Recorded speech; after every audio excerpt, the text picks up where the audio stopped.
Guess you don't believe in my church. The Church of Divine Economic Spirituality. Yeah, that's right. I don't believe in it. Then you don't believe in God. Not your guy. Hey, give me some. You talking just like a pimp. Hey, let's do it. Not too much myself. Now get out.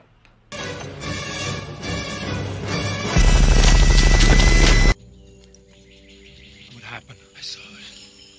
You saw what? I saw it. I gotta have me some fun. I gotta have me some fun. I gotta have me some fun. You see it?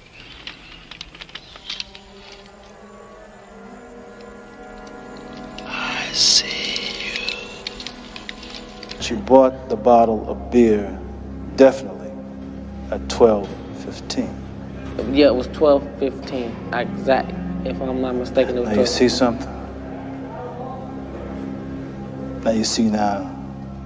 Welcome to another edition of Interruptions. We have a special treat for you guys today. We have a special guest. We have actor, producer, writer. He's a legend in the game. He's also a treasure to us. Welcome, Mr. Bill Dukes. How you doing? God bless you, brother. Thank you for having me. I appreciate it. Thank you. Yeah, I'm glad we were able to get you on. Show just positivity. We named the show Interruption because we just want to kind of interrupt the normal thought process of what people think. Like today, speaking to you regarding the film industry, and just kind of interrupt the thought process of what people think it is and what it isn't. Looking at your catalog is so huge. Your catalog is so huge. You've done so much.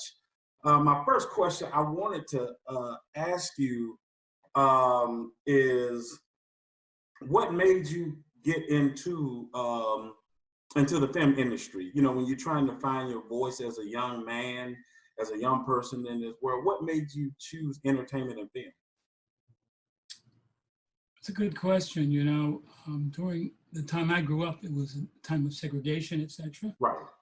And my parents had a second and third grade education. They made sure that my sister and I got a college education. So I went to Dutchess Community College in Poughkeepsie, New York, where I was born, and studying English. And I had a speech and drama teacher named Constance Kuhn. Okay. And one of the things you had to do before the end of the year was you had to be in a play. So she put me in The Emperor Jones by Eugene O'Neill.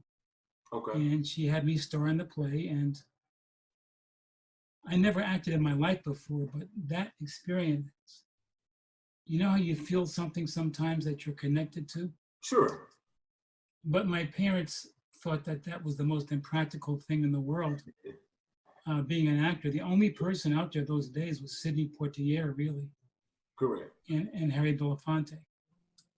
So they say, well, you know, you always write in your journal, because I was tall and dark and not very, how can I say, sociable. So I wrote a journal with poems and ideas. Okay. And they said, well, you be an English teacher because English teachers make money. So I went to Boston University. I'd fallen asleep for the third time in one of my classes and got kicked out. Wow. And so my buddy, Israel Hicks, great director and writer and actor, said, Bill, you're always talking about acting because if you found something, you should go up to the drama department. A guy named Lloyd Richards is there. He's head of the drama department, a black man. You should go on audition. I said, I'll never get in. I went up, I got in. And I'm glad there was no such thing in those days as social media, because the next semester, I was dancing across the ballet floor in tights. Oh, I get it. It's not something you really want to see it, you know what I mean? So, and then I followed Lloyd to NYU School of the Arts. Then he made me his assistant to come out here to Hollywood. And I was going to go back, and he says, no, don't go back. There's something here for you. Stay, I believe in you. Okay. And so I did. And my buddy, Michael Schultz, came out here, and he was directing a film with Ivan Dixon called Car Wash. Yeah, and so I auditioned for that. I got in, and that's where things started. Wow. I remember growing up watching Car Wash, in the 70s. Brilliant film. You were a brilliant actor in that. The way you had to convey your feelings near the end when your character was so emotionally traumatized. And as an actor, I'm sure that's an underrated skill that people don't know, that sometimes the emotional aspect of your character that you have to try to convey to come across the screen. And you did a brilliant and wonderful job in doing that. Thank you, sir. Thank you very much. What my next question is, how was it? Because when I look, like I said, your catalog is so huge. But when I went and did some more research, I saw that you directed some episodes on Knox Landing, Falcon Crest, and as a young kid, see, I was sitting there watching those shows with my mother. So Falcon Crest, Knox Landing, Dallas, all those shows at that time. How did it feel to work on those shows as a director? Because like you said, when you got started, and even in the early 80s coming in, there weren't a lot of us that you saw not only in front of the camera, but behind the camera. So what was that experience like? Most of it was very positive and very good, but let me give you an understanding of the times. Sure. My first directing experience on Dallas. I was the first Black director on Dallas. Okay. And so that was the hit show of the time. That was a big show. Yes. So I was so happy to get that job. And so I rolled up to the security guard and rolled down my window. He looked in the window and he said, "Who are you delivering for?" Wow. I said, "What did you say?" He said, "Who are you delivering for?" Now, as I've told this story many times, I wanted to say to him, "I'm about to deliver a can of whip ass to you." Okay. But I didn't say that because I would have been the angry Black man, and never would have worked again. Right. And so instead of saying that, I said to him, "I'm delivering my talents as the first Black director on Dallas. Would you please open the gate?" Wow. The most rewarding thing was the look on his face. You know what I'm saying? Yes, because that comment that you just made, that statement you made to him, I hope everyone pays attention to, because sometimes we have to learn how to play chess and not checkers. Because playing checkers in a chess game, you can't do that. Right, because like you stated, if you would have said a can of whoop ass, that would have been playing checkers. And like you said, that's right. That wouldn't have led to you directing, like you said, being the angry Black man. And so you phrased it differently. And that is a lesson to us all that sometimes, yes, you're angry as far as racism coming at you, but sometimes also it's how you handle and deal with it. Well, I think it's appropriate to apply it to now because, I'm very angry about the killings of our young Black men. Yes. I'm very, very upset about that. And I think Black Lives Matter is very important. But here's the question. Mm-hmm. After the anger, after the protesting, what's going to change? And all the protests are great, they're global. Right. But what's going to be put in place to assure the fact that more Black boys don't get killed? Because all cops are not bad people. I have friends that are police officers that are good people. Yes. Myself. Pardon me? I said myself as well. Yes. So this is not, an issue of all cops are bad, because they're not.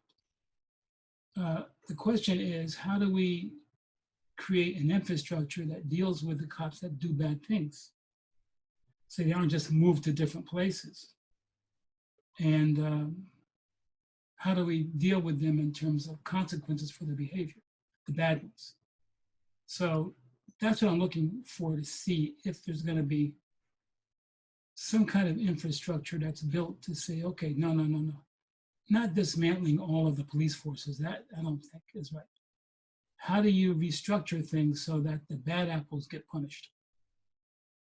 Let me ask you a quick question, and this is kind of awful question I wanted to ask, but you kind of went down a path I wanted to ask you about. How do we, like you said, try to put policies in to, to change systemic, racism? But a lot of times when you go to the polls to vote, right, far as your local, sometimes we don't know who is who, because, the president, that's easy. Or the governor, that's easy. But a lot of times, when you're dealing like with city council or senators or different people who are running, how do we get involved to a place that we know who's running from the outset versus trying to go in and vote and we don't even know who's running, their background, what they stand for? That's a very, very, very insightful, brilliantly important question, because we're looking at the presidency. The local officials run our lives. Correct. They run our lives. And to not do the research, and the research is available online. If you go to the polling place early, they have write-ups about those people. Okay. I mean, it's our obligation, duty, and responsibility to know who we're voting for.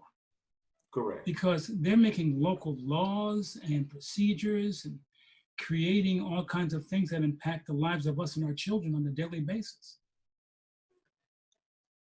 I'm glad you put that out there for our listeners. So going forward, everyone would know we need to start researching and not just waiting to, whoever's running for the president or running for the governor or running, things that seem so big and global. We need to learn who's the city council, who's the judges and things of that nature.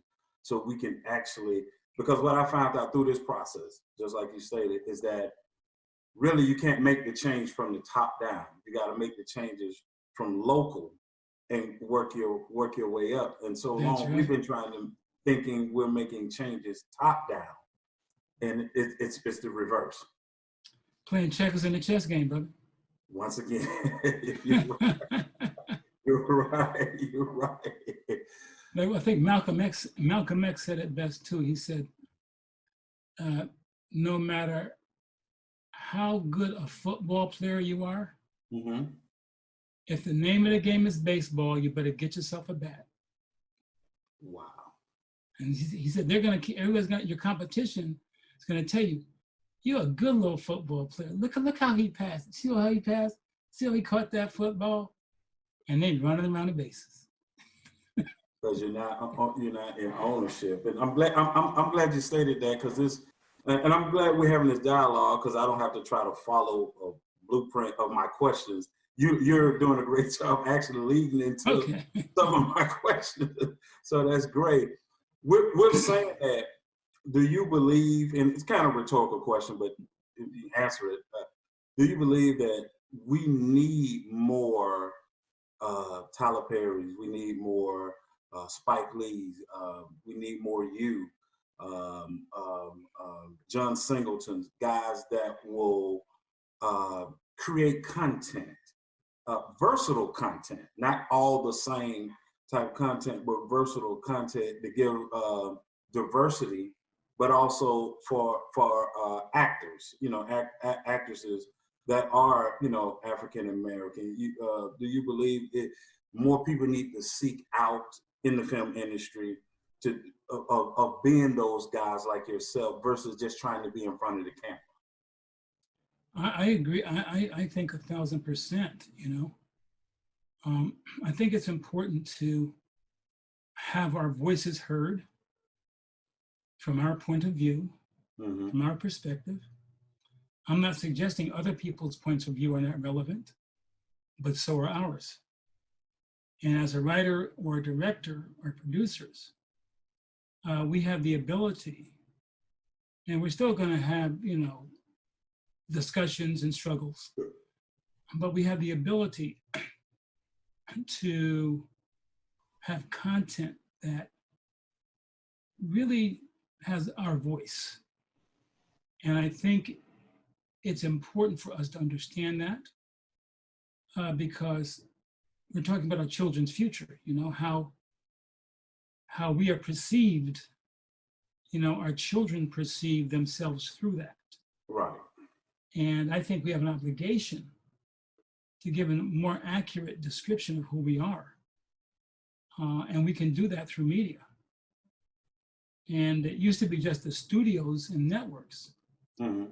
No, now it's Hulu, Netflix, Crackle. I mean, look at Issa Rae. She started her own, yes, little webisodes about relevant topics. Yes. It got a lot of eyeballs, right? Yep.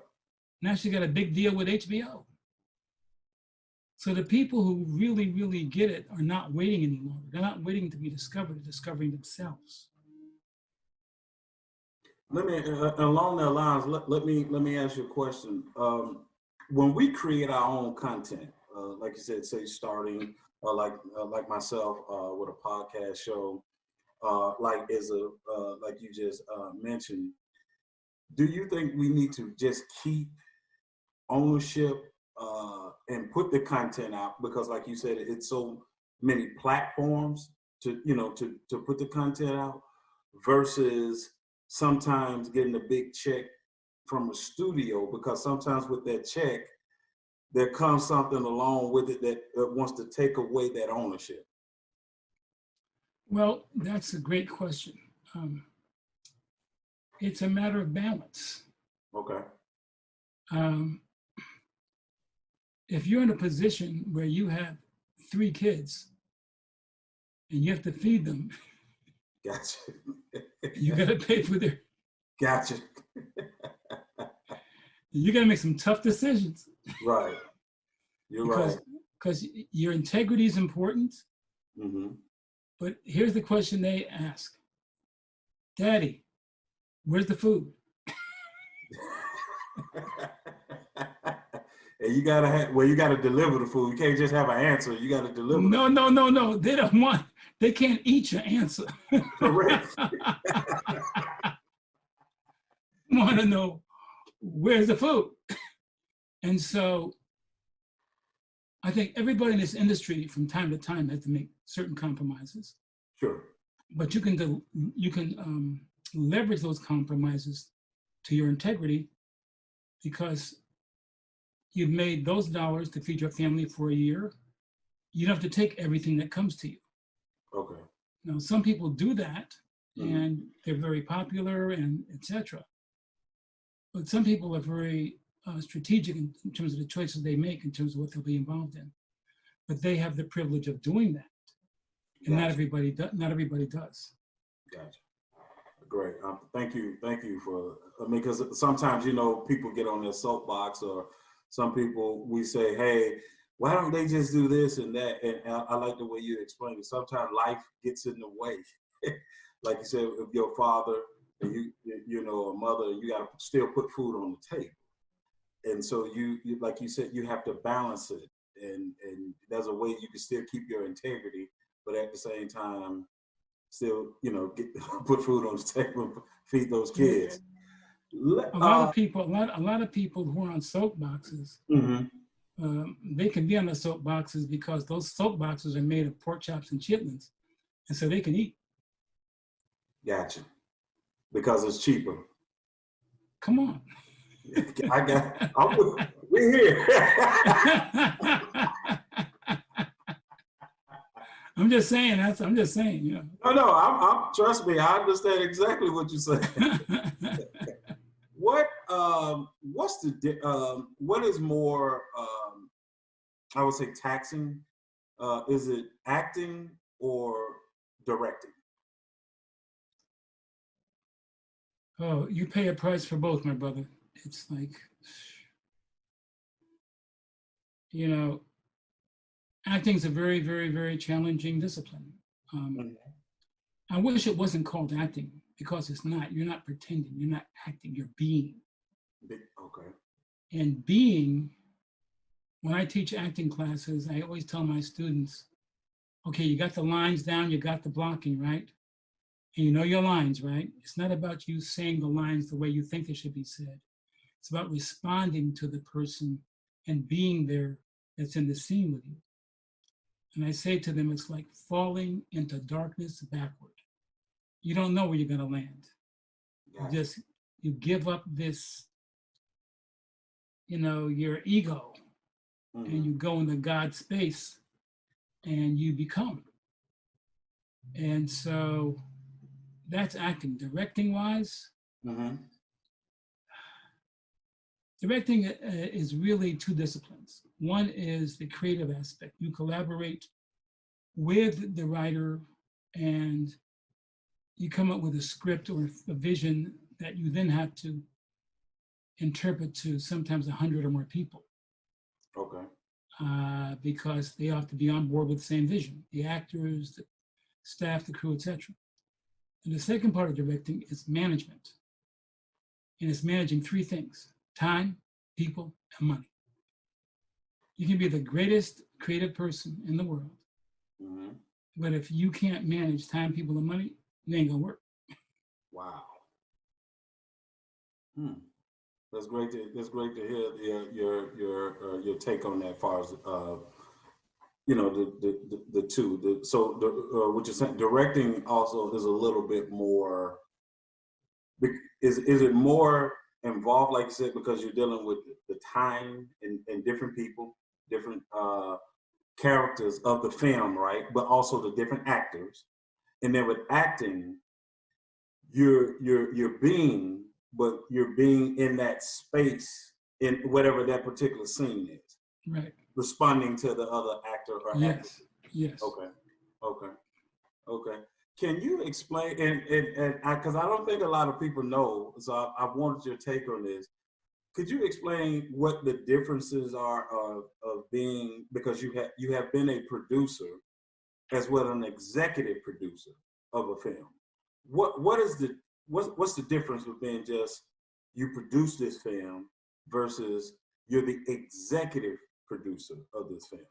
Well, producers are more like line people. They're more production driven. Okay. On the set, et cetera, Mm-hmm. Executive producers do more than produce. They help shape the vision of the script.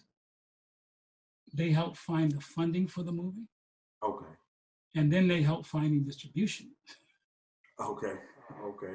It's a whole different set of responsibilities in addition to the creative process. So most great executive producers have relationships with funders and distributors, et cetera. Mm-hmm. I'm glad you cleared that up, because a lot of times, we look and we see the credits produced, or we see executive producer, and a lot of times we don't know what that credit is. What does it entail? So I'm glad that you were able to clear that up for everyone. I was intrigued. One of the documentaries you did, Black Girls. Dark Girls, yes. Dark Girls, excuse me. And of course, as you can see, both of us are dark-skinned. Right, that's right. I just got a little light on me, that's all, a little sun. Put a little rust color on so you can see me. I got you. But I saw an interview that you did, and it touched my heart, because I kind of went through the same thing as a kid, that racism that we have within our own culture.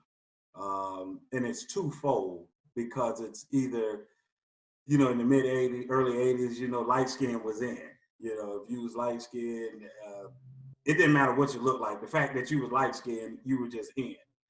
And then dark skin, not so much. And I remember the time when I start seeing the Wesley Snipes, the Michael Jordans, and showing how black is beautiful, far as a more dark, pigmentation, and you're not, being conscious of your own skin and dark skin. What made you want to do that docuseries on Black girls? Well, I did two, one called Light Girls and one called Dark Girls. Okay. And because I wanted to talk about how do we heal ourselves as a culture. There are a lot of things that destroy us externally and that are invasions of our survival and our growth. But there's a lot of things we do to each other. Right. That are some pretty deep things.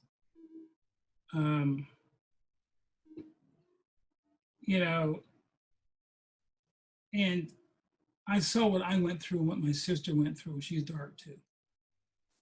But also have light-skinned female friends. They tell me what they go through. And I wanted to find a way.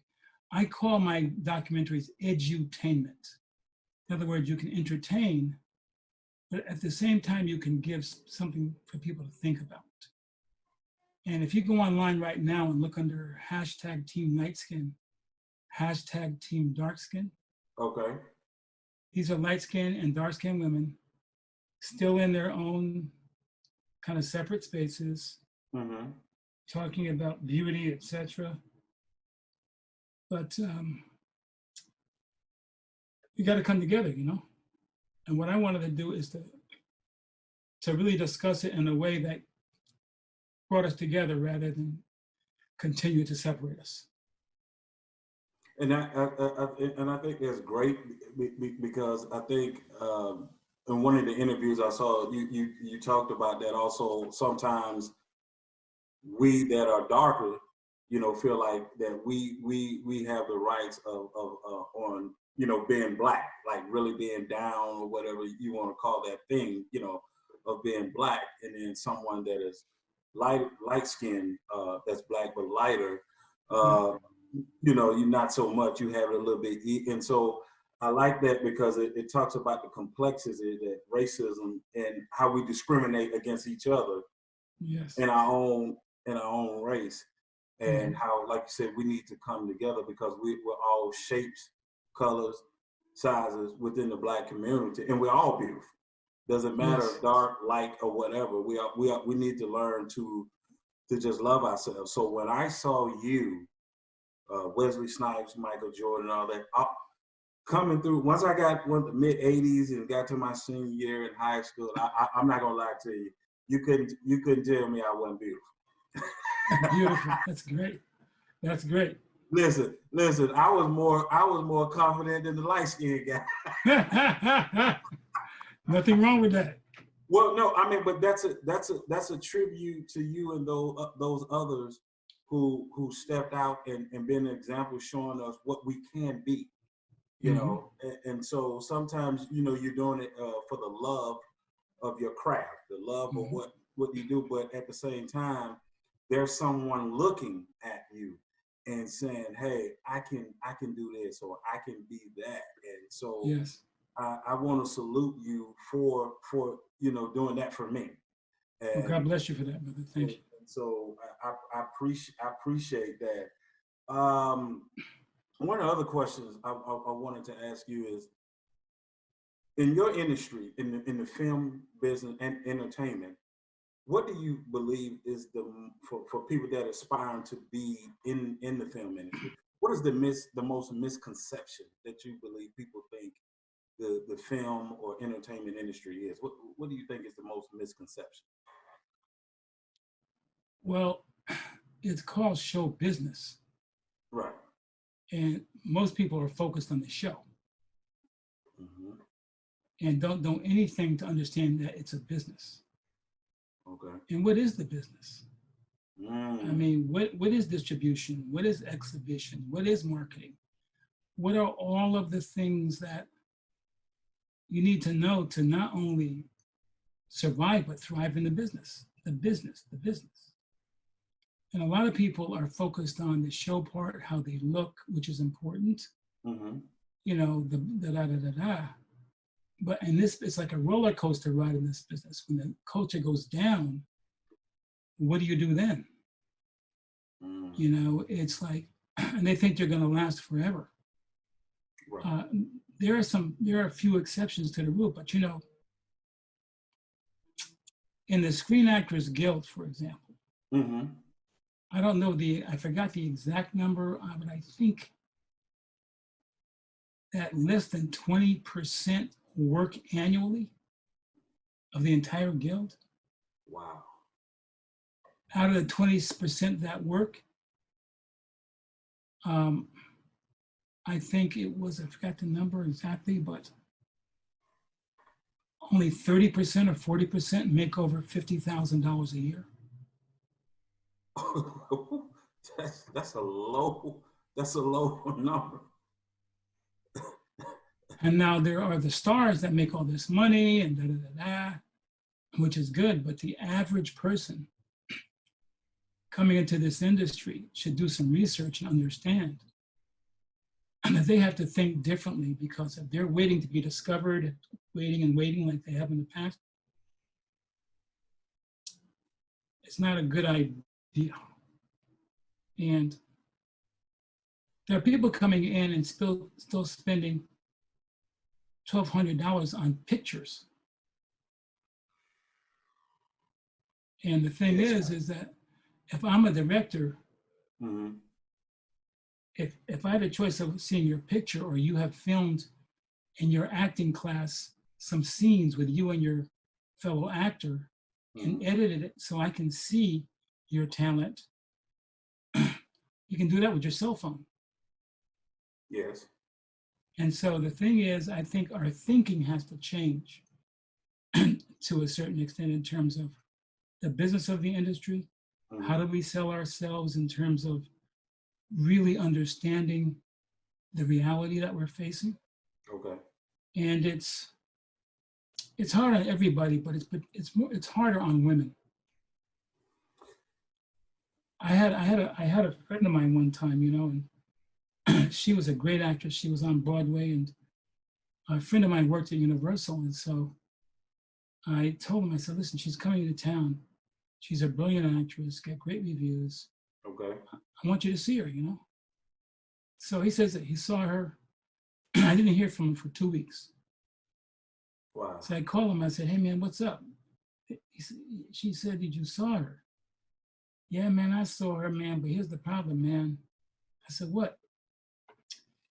Hey man, she's 34. I said, what do you mean? He looks at me and he says, 15, 16, 17, 18, 19 for women, good. Wow. 20, 21, 22, 23, good. 24, 25, 26, 27, 28, good. He's starting to 20, 29, wow. 30, 31, 32, 33, 34, 35, 36. And he said, I'll give you an example. He said, Harrison Ford can be in a movie, and he was in his late 60s at this time, mm-hmm. and have a love interest of a female in her 30s. Okay? You're right. He said, name one woman that's a female lead that could have a male love interest in his 20s or 30s. Name one. Except for maybe Meryl Streep, but that's about it. Well, I can only name one now that did it, but probably it wasn't when you had that conversation. I think the only one, I think, was Angela Bassett doing, Stella Got Her Groove Back. But I'm just saying. No, you're correct. You're correct. It doesn't happen. So I think that should change. And I just think that the industry has to ask itself some questions in terms of how it perceives beauty, how it perceives intellect and intelligence, how it perceives the value of people on screen, because there's the sin of commission where that's when I put you on screen and you're dancing, singing, or rapping, or entertaining me. That's the sin of commission, or where you're not, but the sin of omission is whenever there's anybody brilliant or smart or talented or whatever, you're not there. Wow. So the thing is, we have to address the sin of commission and omission. Because young children, in Dark Girls, as you saw in the beginning, this young girl, she was like 3 or 4 years old. She had a little chart in front of her with pictures of, different little dolls. Right. And so she was dark skinned. And the dolls were white, Asian, and Black, and Hispanic. And so the teachers say, "What is a smart doll?" She pointed to the white one. Oh, yep. "What's the pretty doll?" She pointed to the white one. "What's the most talented doll?" She pointed to the white one. She never once pointed to the doll that looked like her. Not once. Does that tell you something? Yes. Because as you get older and you look back, and as a kid, and I'm sure you've seen this in your industry, and what you're talking about, the programming, being programmed, because I remember growing up and you playing cowboys and Indians, you were programmed. You thought the Indians, the Native Americans, were the bad guys. That's and right. The cowboys were the good guys. That's right. But you begin to understand and read and study history, you find out that was not correct. Right. So I appreciate your time for blessing us here, Interruption, giving us a lot to think about as different interviews I saw that you always do. You're always insightful. I have one last question before I let you go, just a quick question, and that is, do the younger generation of actors or directors in film, do they seek out advice, nuggets from you, from the Cicely Tysons, the ones that paved the way that came before them? Do you find that happens? Very seldom. That's a shame. You have a lot of wisdom, a lot of knowledge, yourself and others. And I thank you for giving us that opportunity to kind of pick your brain on some issues. And once again, stay safe, stay blessed. And once again, I thank you for being that wonderful example of in the entertainment industry and as just a man. And once again, we thank you here in Interruptions. God bless you, brother. Thanks. Thank you for your great show, and thank you for having me on with the great questions. Thank you. Thank you. God bless.